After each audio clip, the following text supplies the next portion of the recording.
Well, thank you, Dr. Fernandez, for sharing those thoughts, those perspectives, as well as the scenarios. And I have to think that Alicia's description of those scenarios has so much more credibility in that she's certainly at the forefront of taking care of patients every day of this diverse community that she serves in San Francisco.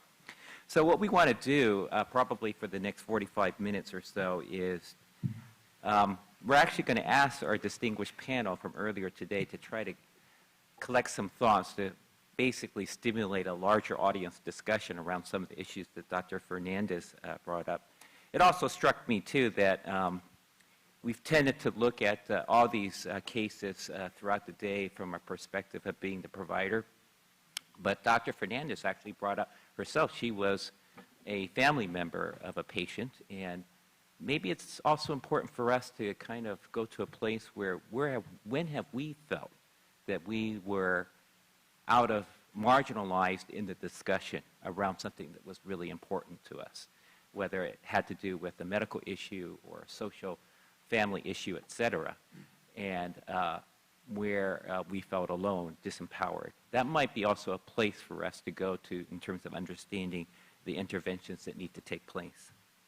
So Dr. Fernandez offered, I think I saw 4 different cases. I'll add a 5th case, if you will. And Dr. Fernandez alluded to genetic counseling. And again, this is drawn from my real experience. We had a patient at my clinic that was Cantonese speaking, who was a first-time mother who was getting evaluated for thalassemia, which is a genetic disease that is more common among Southeast Asians. And indeed, she showed that she had a genetic trait that put her baby at risk for having a pretty serious sequelae. And I recall she was a recently immigrated woman who had gone to maybe 6th grade education in rural China. And we were very earnest in terms of trying to communicate with her what the issues were with regards to carrying a child that might be compromised. And I recall a situation where I wasn't the primary care physician, I was the supervising physician, but I walked by a room and we had a genetic counselor for Children's Hospital in Oakland who was working with this patient through an interpreter that was asking her to pile the pegs according to whether there was a dominant or recessive gene, and using that as the basis in which the patient could be more informed about her choices. And it really struck me as I passed that scene, was this really enabling this patient to be empowered? And the scenario about this too, culturally, given that this woman was recently immigrated from China and fairly low educated, I really perceived that a lot of her value to provide to her family, to her community, was being a mother that could bring a first child into her family, and that was really critical for her sense of being valued and part of a bigger set of community propositions and social value. So, you know, I don't know if that was the right scenario, but I'd like to have our panelists think about that scenario as well as the 3 scenarios that Dr. Fernandez had talked about. Number 1, she touched upon a Spanish-speaking woman who was, through an interpreter, what the doctor was trying to describe to her the relative risk, I guess you can say, the absolute risk of being on various anticoagulant therapies. Secondly, there was a Cantonese-speaking patient who, through an interpreter, was basically asked if he understood his diagnosis of cancer and how to start treatment, and really wasn't able to respond or didn't want to respond. And there was the mother that was caring for an infant that was provided descriptions of a prescription about how to provide the medication and basically didn't understand the terminology that the interpreter was using. And then fourthly, around the hospice situation where family member and the patient was trying to be explained through the interpreter the physician's idea of what the hospice could offer. So those were the 4 scenarios, and I offer us as well as the genetic counseling situation. I was wondering if each one of you could just share with us of these cases, which one of these cases really struck a chord, and why did they strike a chord, and what do you think are the critical issues that came into play of any of the scenarios that Dr. Fernandez shared or the one I shared, and what do you think are the points that really need to be shared with the audience as we move a broader discussion forward? So anyone want to take a first crack at any one of those scenarios? So Michael? Sure. Is my microphone? Okay, there it is.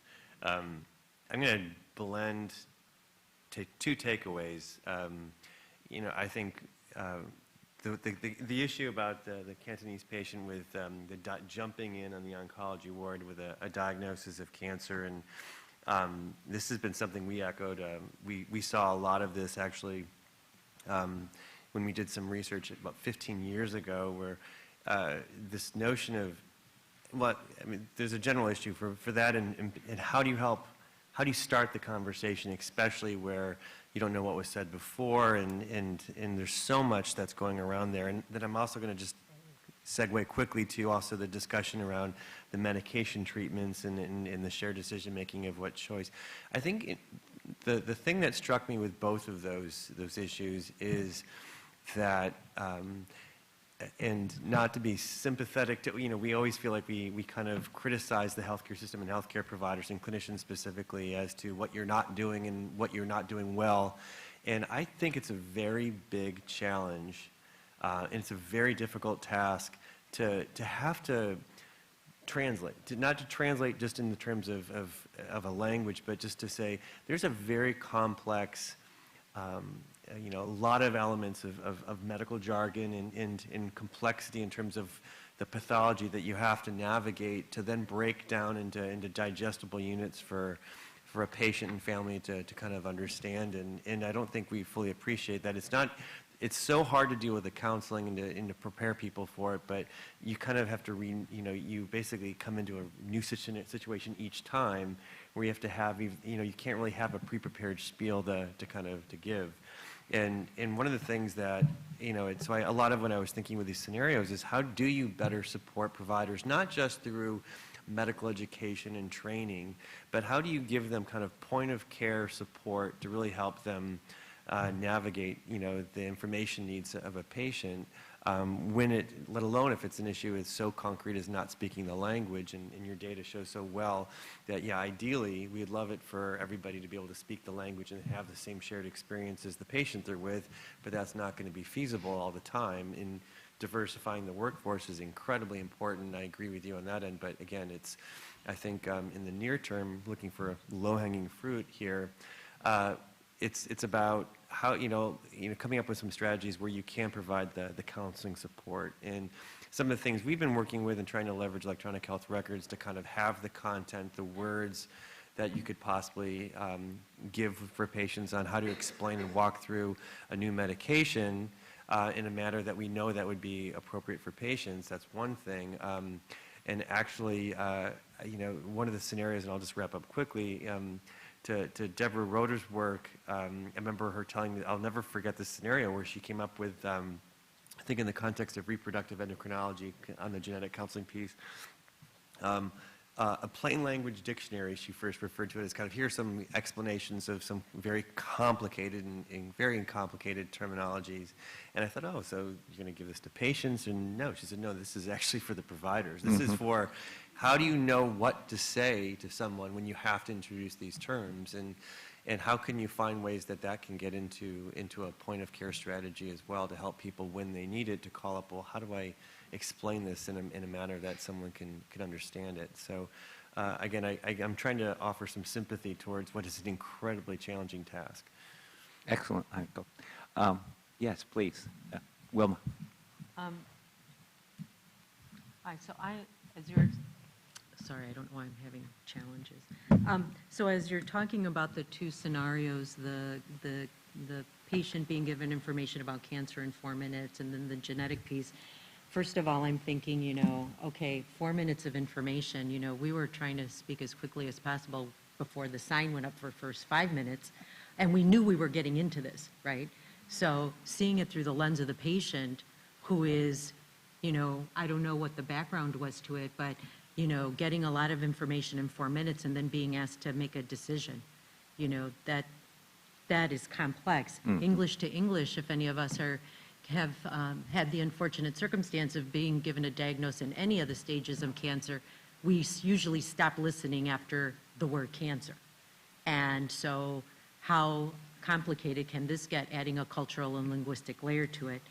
And then the other thing I was thinking about was, are either of these areas taboo? In some cultures, do we not discuss cancer?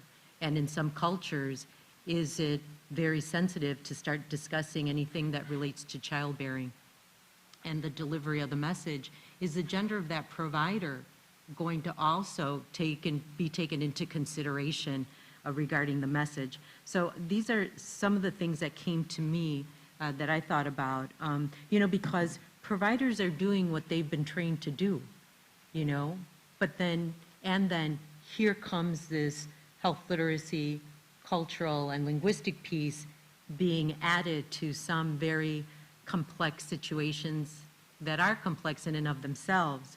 And then and then I'm also thinking about what is the spirituality component to this as well with some of the individuals with these very sensitive diagnoses. And then remembering that not all communication is verbal. When that genetic counselor was saying something about adding pegs as to what is this, that, or the other, to me, I thought, what is the importance of that at this moment? Is that equally as important to the patient, or is the patient's question different? And that's more important. So how do we get, and if, putting these pegs on one side or the other, I'm not exactly sure how that works, but if that's a significant part of this message, is it something that can be presented, but in addition to responding to the patient's question, so we can meet that patient where they are and then bring them to where we might think they need to be through this whole piece? So these were some of the takeaways from the scenarios you presented. Lupe? Yeah. I think what struck me was, the time element, 4 minutes. Mm-hmm. I mean, that's of course, I mean, the word is that physicians only have, 5-8 minutes to make a diagnosis and then prescribe the treatment. But also I think that the empathy of providers is so crucial when, you're dealing with these kind of particular health conditions, especially cancer. It's such a taboo, I think, in a lot of communities. It's like, oh, I got cancer, that means I'm going to die. So I think, trying to put those diagnoses in a cultural context from the lens of the patient is I think, is so critical. And then how do you navigate from the diagnosis and then trying to figure out the best kind of strategies where you're able to provide information to that patient about that diagnosis and the next step in terms of treatment. And how do you involve the family members who may be a very strong supportive structure within that family culture, right? Those are kind of things that really struck me. Both cases, really. Looking at it from a cultural and a patient perspective, especially the woman, I mean, birth is such a milestone in a number of cultures, especially the first child, and then the trauma of being told that something's going to be, it's not right with that particular child.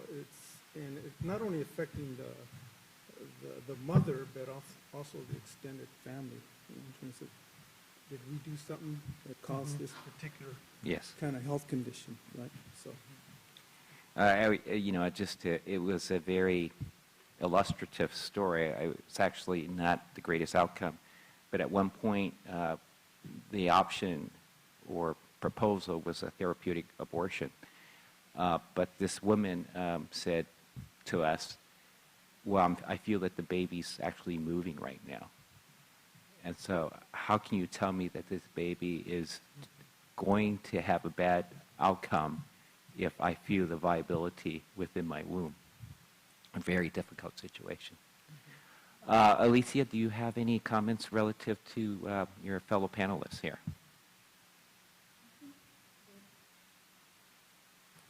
I think that I wonder whether we can push ourselves to go toward more structural solutions. That if we were to separate out there is the diversification of the workforce, there is the training aspects of everyone, interpreters, clinicians, and then there are some structural things that can happen. And those, I think, include things around certification of having an adequate communication skill, for example, in using interpreters or in a language. But there are also other structural things. And I think we started to have that conversation speaking about what the ACA may put in place. But I think that there are two types of, there are probably many ways to talk about this, but they are structural issues that require some form of payment reform, and there are structural issues that are more regulatory, I guess I would say, or easier to tweak within the envelope, the existing envelope of the healthcare system. And I wonder what we can all say about that. So structural systems solutions proposals, one thing I would add to that is that the discussion has pretty much been this perhaps triad between the physician, the interpreter, and the patient.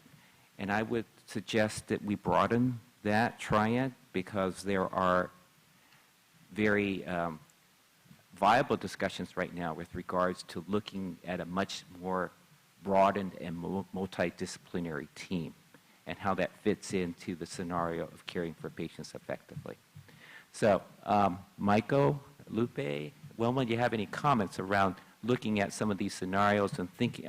Actually, Michael, you touched upon point of care, so perhaps you want to lead off on that. Well, I mean, yeah, I fully agree. I mean, I think that we do need to find ways to kind of just, I mean, I think there are things that we just, again, it gets to implementation issues here that there are, from my end of it, I was thinking of point of care being that because it feels far more proximal than distal in terms of some of these strategies, which may take a generation or more to really kind of, you know, fix and start to recognize that, guess what, your patient population that you're going to be serving is likely to be diverse on many, many frames in terms of literacy, language, and culture. And that should have been happening for a while now, and it feels like when we get to provider training and things like that, that people kind of feel very, you know, throw up their hands and saying, well, we'll do our best, but we don't have a lot of expectations because it just doesn't seem to stick. That's kind of what I felt like it's been.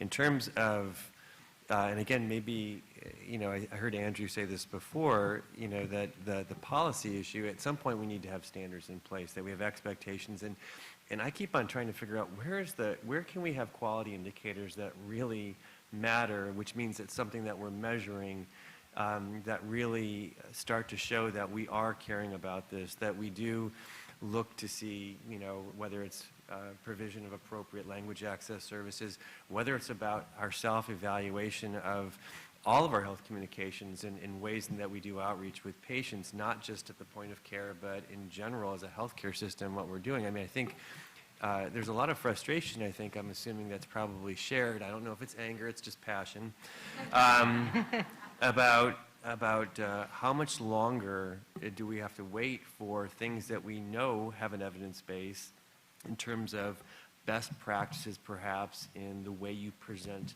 certain pieces of information, whether it be just more, you know, description or procedural, or if it's numeric, to actually be something that we actually are doing, rather than we're still coming up and talking about reading grade levels of materials and arguing about things that are fairly, we should be way past it. And I think a lot of us have sat on committees where you do the eye rolls.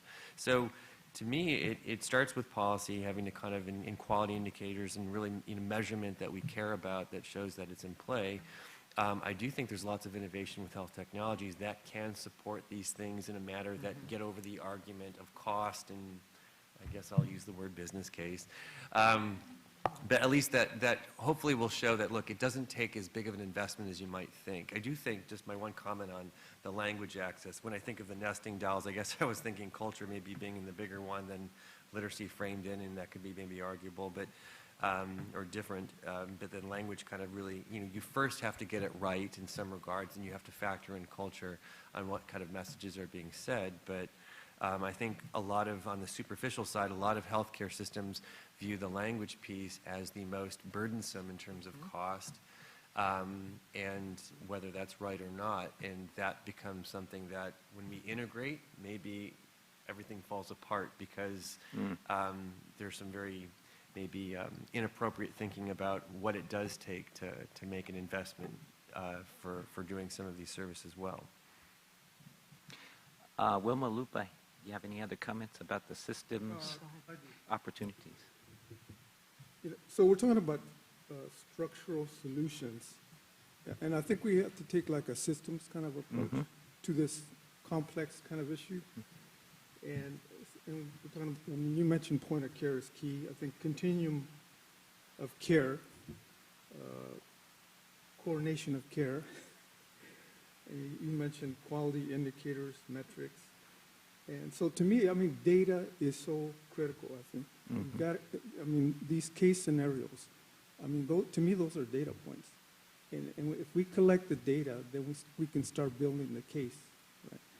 And I think we have, we're talking for health literacy, for cultural competency interventions, et cetera. And we do have the technology platforms to do that. So it's about execution now.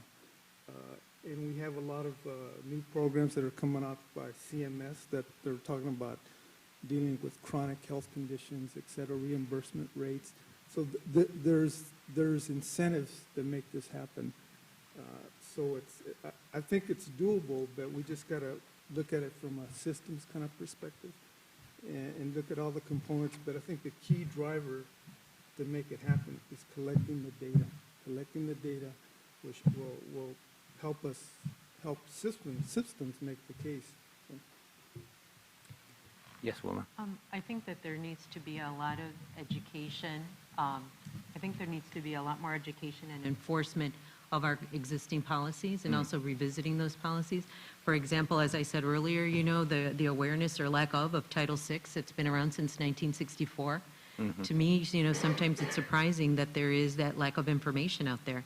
I'll use New York State as an example. We have Executive Order number 26, which I mentioned earlier.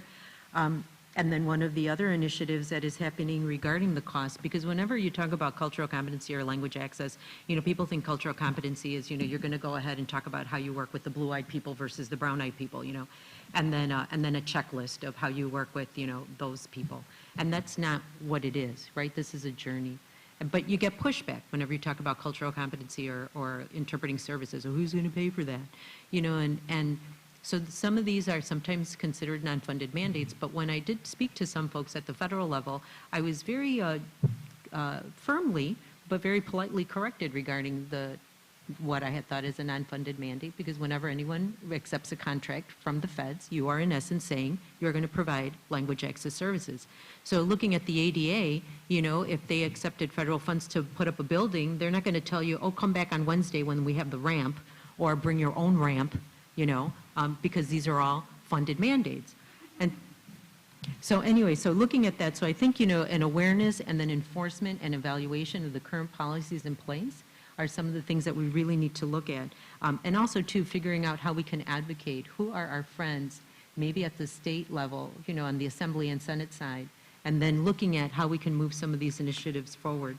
The other thing I think is really more educating and empowering the communities, meaning the individuals whom we serve and the providers as well. Some of this information doesn't hit our medical students until, they're really, really down the road in their education. And now you're going to hit them with how to work with an interpreter when they're a first-year resident and they have to impress their preceptor.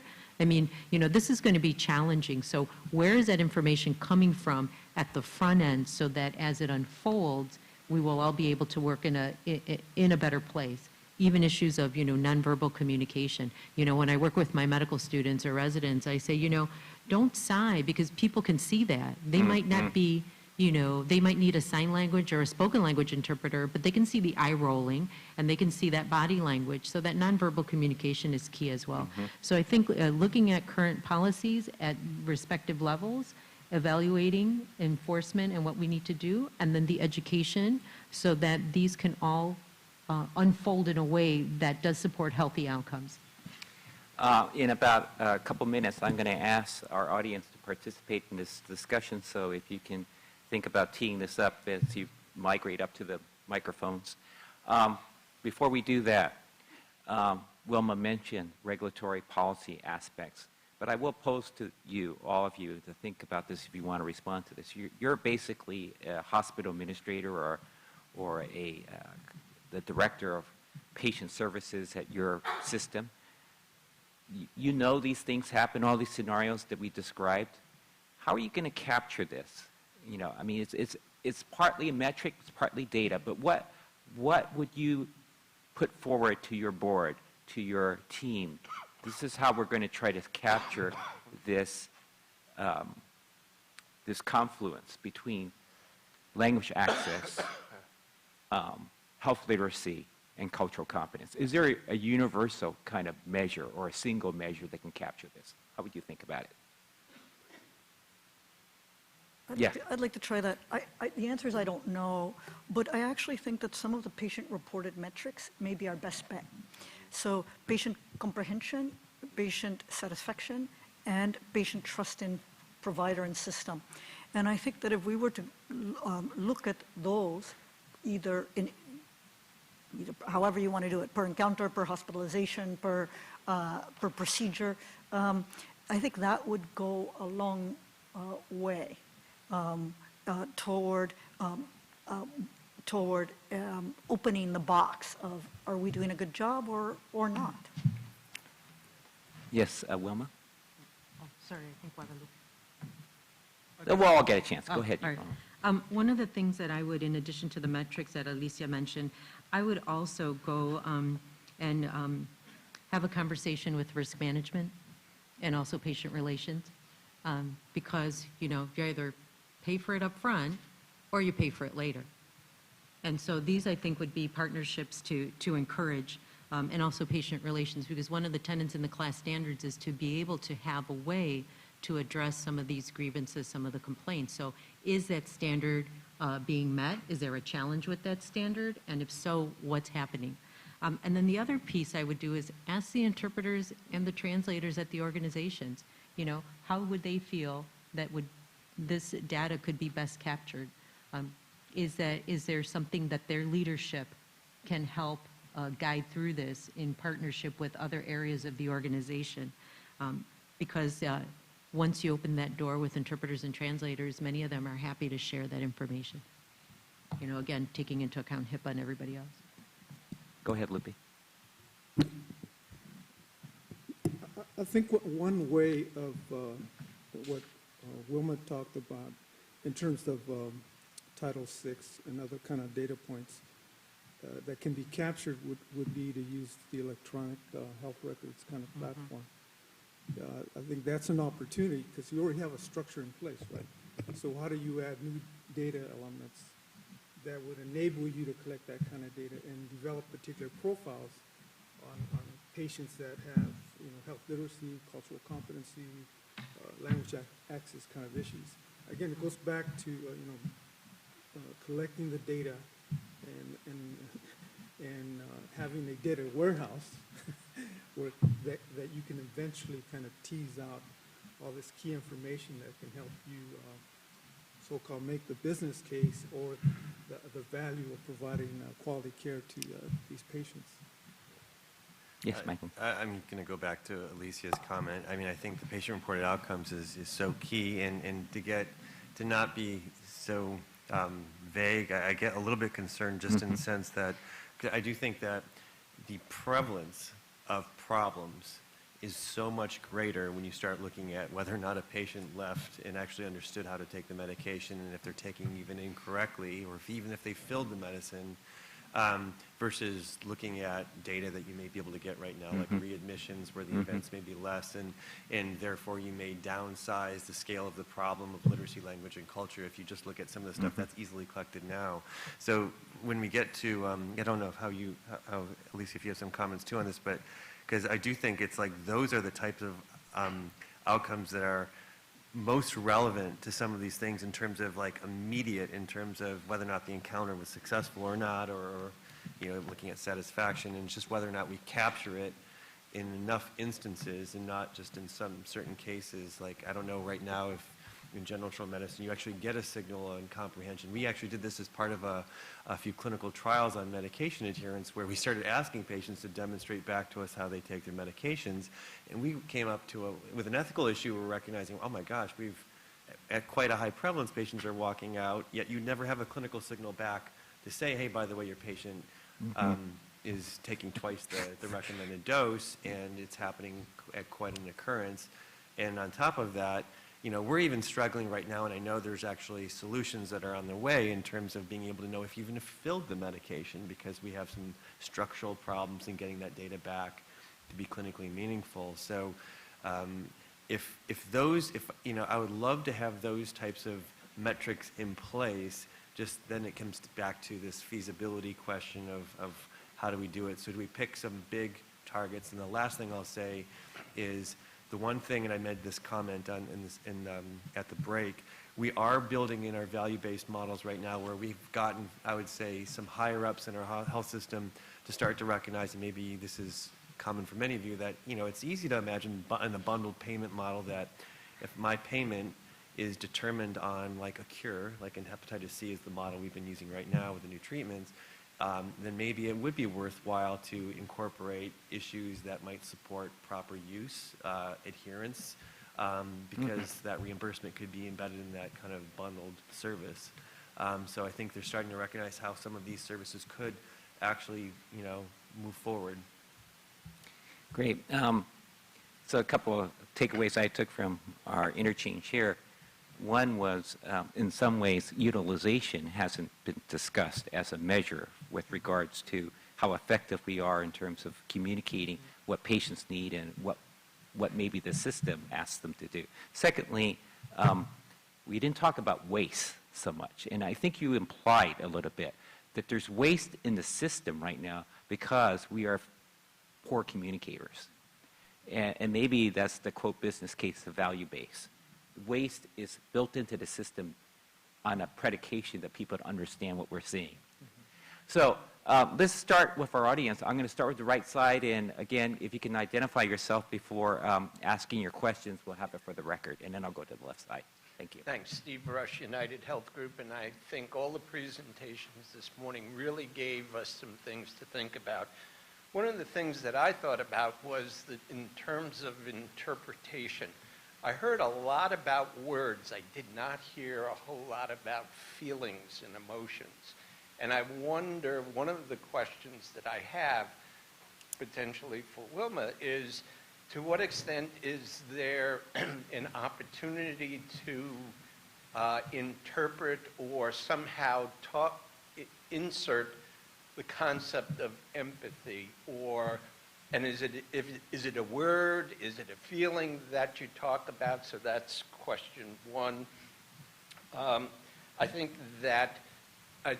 it's important for people to be able to work with interpreters, and I agree that it shouldn't be way in, first year of residency.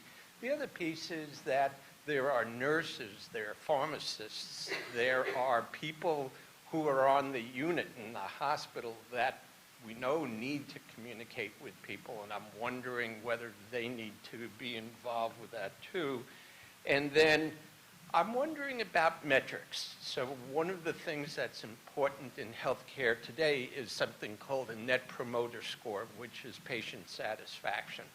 And I'm wondering whether that might be something that could be tied into, to a certain extent, cultural competency. I know that in the CAPS measures, there's a health literacy component. But I'm wondering whether we should be looking at things like HEDIS and CAPS and STARS and Net Promoter Scores and satisfaction, which could help drive the case. Thank you. It was a great presentation. So Wilma, you were asked specifically by Steve to respond. Okay, that's kind of, Not too many interpreters. yeah, or interpreters. All right. So then in my role as interpreter,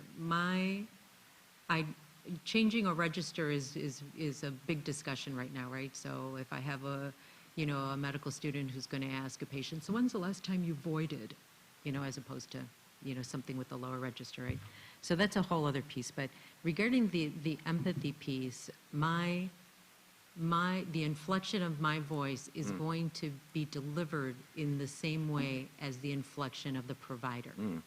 So, however, that provider, and I don't care if you're a nurse, child life specialist, pharmacist, however that is being presented, my role is to deliver the spirit and the meaning as close to that as possible. So there isn't a disconnect between the message as it's being presented in its original state to how it's going to be delivered. So it's really up to whoever that end user is with me. So if somebody says, well, I'm sure you don't understand that, I'm going to interpret it that way. Bueno, seguro que no entienden eso. As opposed to, I'm sure you didn't understand that. Then would be, bueno, seguro que no entendió eso.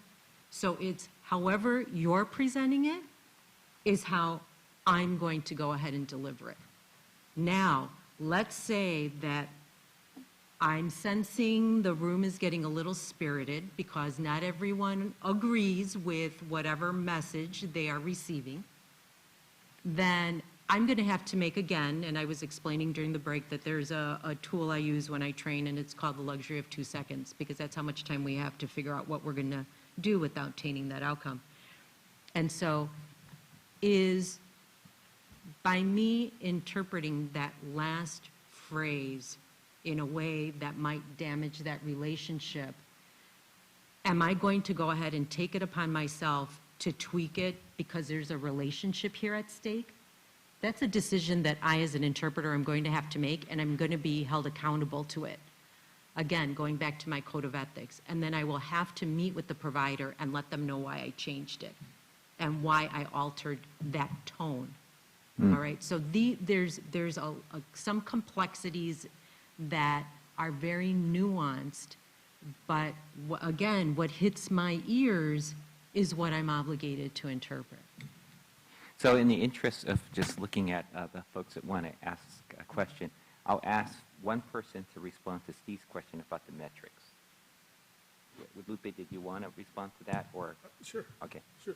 I think those, from my perspective, I think using existing structures, data collection structures, makes sense. Why reinvent the wheel? You got HEDIS, you got the NEP, promotora score? Yeah, promotora score, yeah. And other kind of, Score. but other kind of, systems that are in place already to, measure quality. Why not just adapt, health literacy, cultural competency, language access as key components of these metrics to make that happen? Okay, I'm going to go to the left side then. I can't see you there. If you can identify yourself again. Dennis Androulis. Thank you, panelists. My question is specific to Alicia's slide on concordance. I've seen this before, variations, that's an update of some other information, maybe takes it a little bit further. But to me, it begs a series of questions. I was wondering if you could either respond or have other insights or other references on it. And that is, I'm trying to figure out to what extent the concordance is actually related to an individual.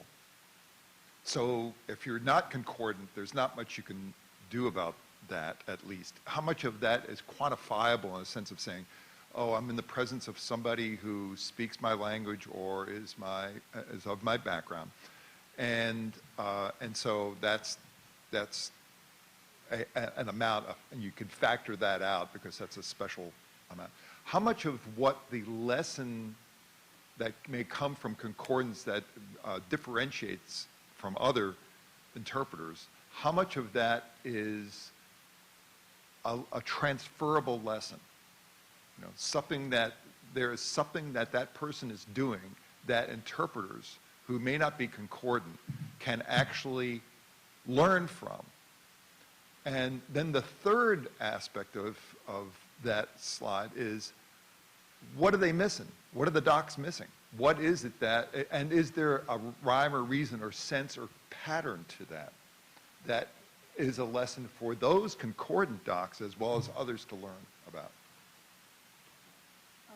Fabulous questions, Dr. Androulis. And I think that, so let me say, I want to keep the answer brief, but let me say that that we do know some of what is the difference between an interpreted conversation and a concordant conversation. And the biggest one is actually elicitation of the patient's values. It is much easier to do that it happens much more often in a concordant situation than in an interpreted situation. I see patients with whom I'm language concordant, and I see plenty of patients via an interpreter. Via an interpreter, I really want to make sure, if I'm working with a Cantonese patient, you take the metformin twice a day, you take the cholesterol medicine once a day, you take the blood pressure medicine, those are 2 of them in the morning. And I am really pushing on that. And the interpreter, my professional interpreter, is doing a great job helping me push on that. Somewhere in there, I forget to say, what do you think about taking all of these medicines? Okay. My interaction is, and we have videotape of this, we have audio tape of these, the interactions are much less patient-centered. That's a skill. Since I know that, I now begin to say, I'm going to explain again how to take the medication, but first, I want to know your thoughts about medicine. I want to know your questions. If they say, I don't have any questions, I say, no, I need 3 questions. Just ask me 3 questions. That is a skill. We can teach that. We have been teaching that. And slowly, slowly, perhaps we're making a difference. There is a lot, however, that is, but there is a lot that's different. In health communication, for example, we have found that a lot of the social noise, the noise that I make as I bring the patient into the room, oh, hi, I haven't seen you in a while, I'll be right there, how's your family? Oh, did you catch the game last night? You know, how about them Giants? About the Mets. Yeah, I don't want to talk about the Giants. That noise, the amount of social noise is directly related to the amount of patient questioning, is directly related to the amount of information that we give the patient. There have been great studies of that. For example, in audio tape studies of people coming out into, have had an angiography of their heart. The audio tape is running in the cath lab after the procedure. How much information does the cardiologist share? And all of these 3 things are related. Well, I'm not going to do a lot of social noise with my Cantonese-speaking patient, okay? I'm like, okay, how are you? How is the diabetes going? That's my interaction. Do you see? Nor does the patient necessarily give you that social noise spontaneously. Correct. Yeah. My patients walk into the room, and the very first thing they say is, how's your daughter? Very first thing, they've seen me pregnant. How's your daughter? Okay. This goes both ways and contributes to that warmth and that trust measure. The other thing, Dr. Fernandez, when you put concordance, you were really looking at language concordance. We were looking at language concordance. And I think it'd be interesting to look at how much concordance there is with not just language, but culture, obviously. And then thirdly, whether there's a literacy concordance. How facile is the discussion occurring between the 2 people? And we have data on that. Yeah. So there was a recent article in JAMA that showed that on the outpatient side, 70% of LEP patients are cared for by ethnic minorities. Okay? another great reason to diversify the medical school.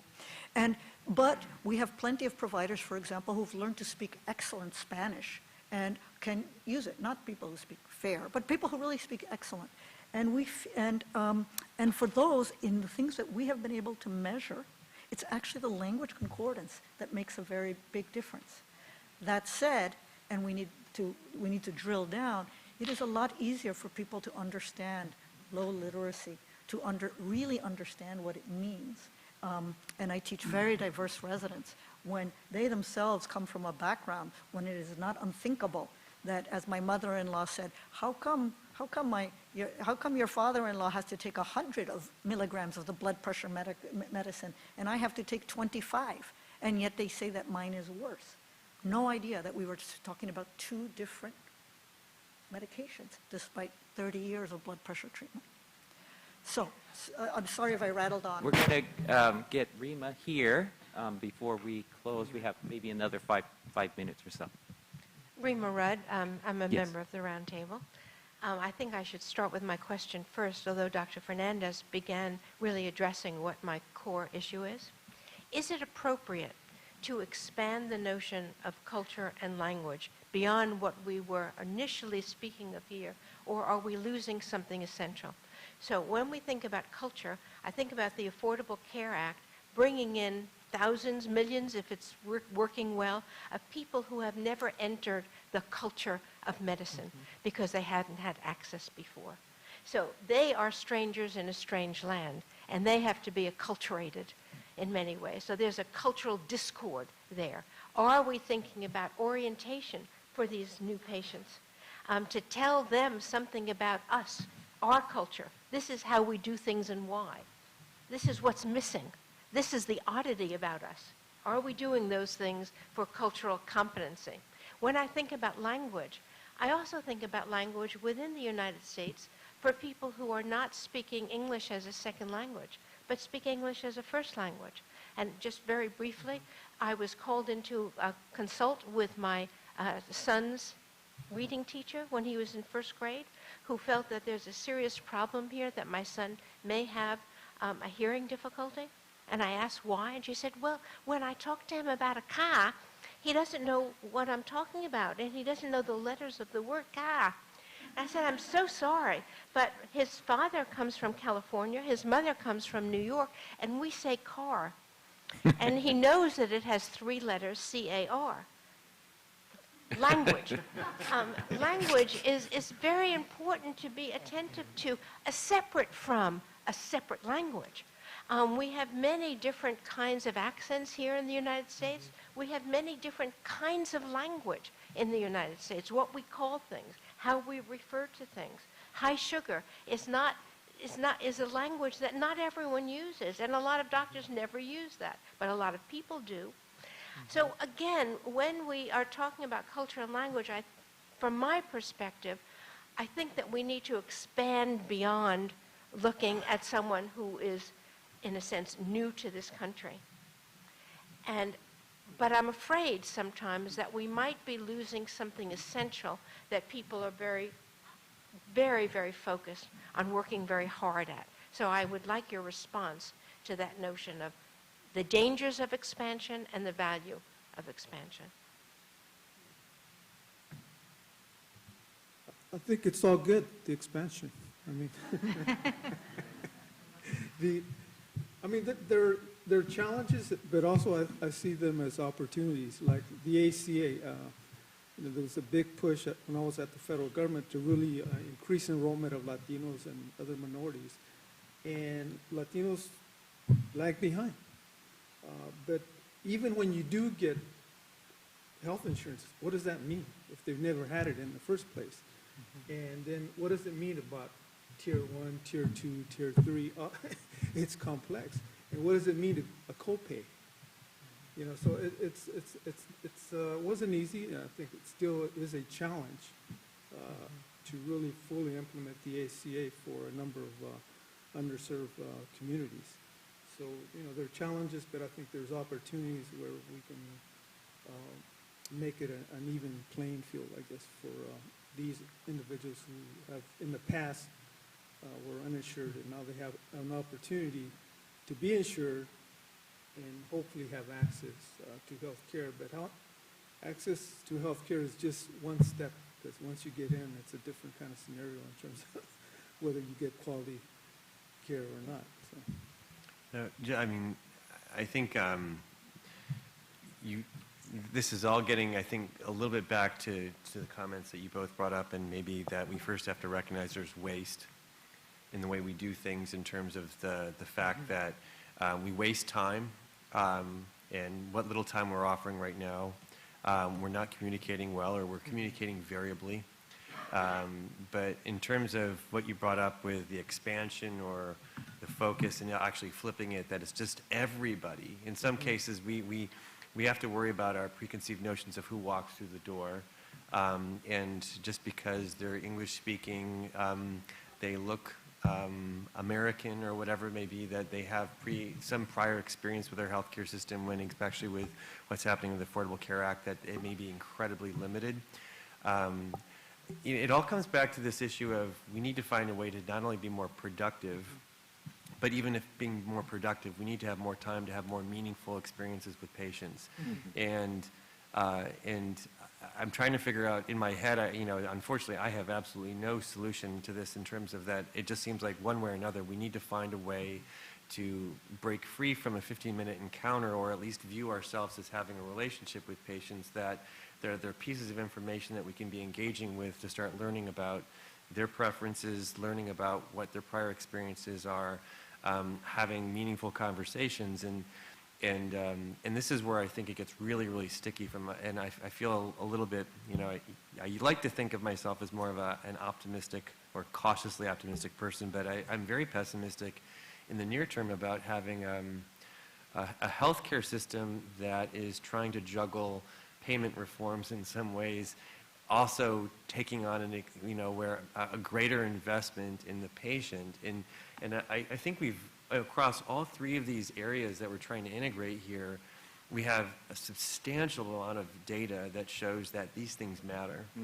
And that's not where I was, using maybe inappropriately the term business case. I was really getting at it's about coming with solutions in hand, and making the case that why do you want to be able to spend more time with patients, and how is that going to pay off, and how is that going to be something we can integrate, and I feel like that's where we end up really butting heads, that you do need to invest. You need more time. You need to have better engagements, because otherwise we're just going to be constantly having, more of these meetings, not always trying to integrate, but and so I think the bundled, not the bundled payment here, but the bundling of these services is that, can we offer to them a structure, loose as it may be, as to how should you engage with the patient, where you really are starting from scratch, and literacy and language and cultural factors can all be captured, they all can have an opportunity to kind of arise as what a patient needs. And I think that is what patient-centered means. I think that term is actually quite irritating right now, because nobody really knows what it means, and it feels like it's a good thing. I should be saying, I think I should probably say it 10 times a day. But we don't know what it means, and we have to operationalize what it means to be patient-centered. And I remember Susan Scrimshaw, the last thing I'll say, this is what they're trying to figure out. How do you operationalize culture and almost come up with a systematic way to really learn what a patient needs? Dr. Pleasant, you have the last question. Thank you, Dr. Wong. When Winston asked you all to list your preferred or favorite, whatever word you want to say, indicators of the outcomes of addressing these issues, no one mentioned an objective indicator of health status, and I'm wondering why that's the case. I thought about this some, and I think that's because in order to go to the objective measure of health status, there are many processes that have to come into play. So, for example, glycemic control. And there we have actual data on language barriers and the role of glycemic control. But suppose we really wanted to go to, reducing the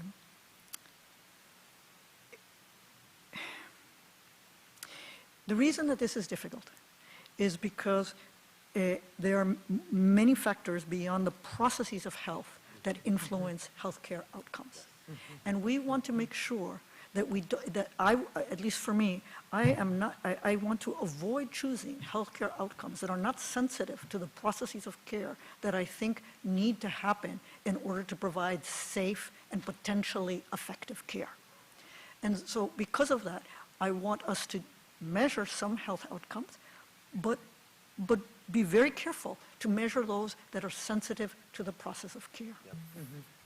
Just to that, absolutely. I think this is the problem, that we have been jumping the gun to say we have to demonstrate by doing our promoting health literacy, we need to demonstrate a reduction of a half point in A1C, or you need to drop your systolic blood pressure by 12 points or more for it to be of any value when, like for instance, a lot of what we do on medication adherence, well, there's a lot of factors that are not related to health literacy, or take that back, that are more socioeconomic in nature that are, therefore connected, down the chain to health literacy, but don't always pan out in terms of cost factors or other reasons why people don't do something.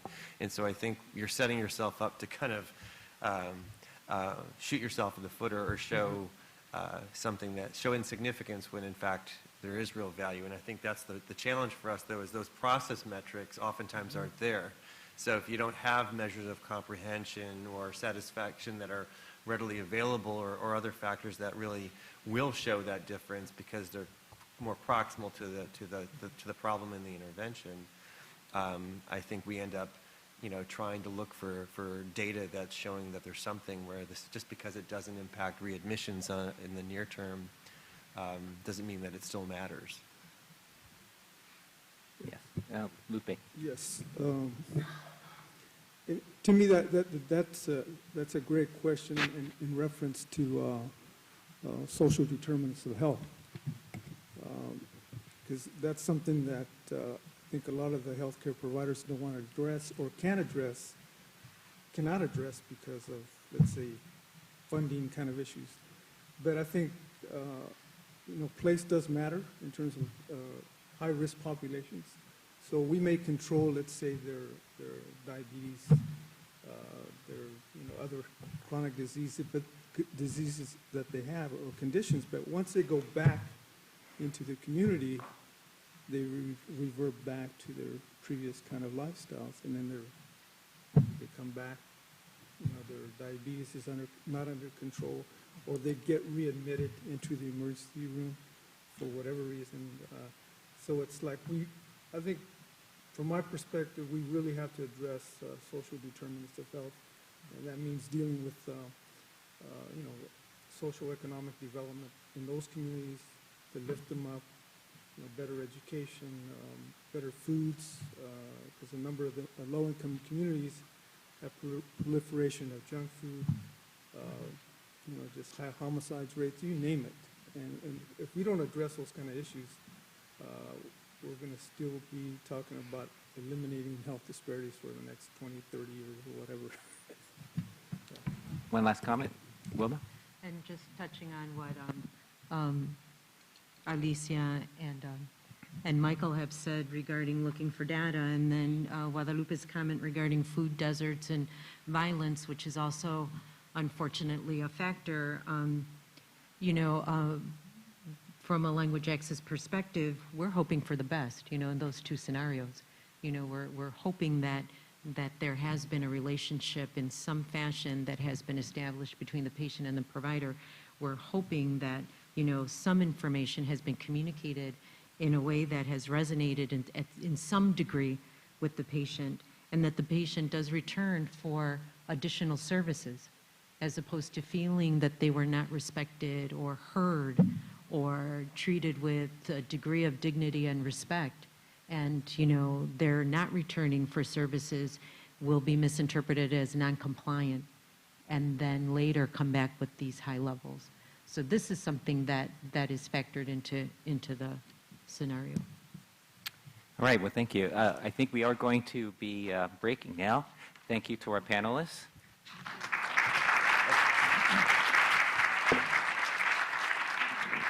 So this was a very important morning in terms of the points that were made. I really like the roundtable to give some thoughts as to how you want to carry this forward. Perhaps as we go into the discussion later in the afternoon when I ask for points from the roundtable members, perhaps we can be rather specific as to how we would like to make use of these tremendous conversations that we had this morning. It will be very helpful. Lunch is in the refectory down the hall, and we should be back here at 1 o'clock.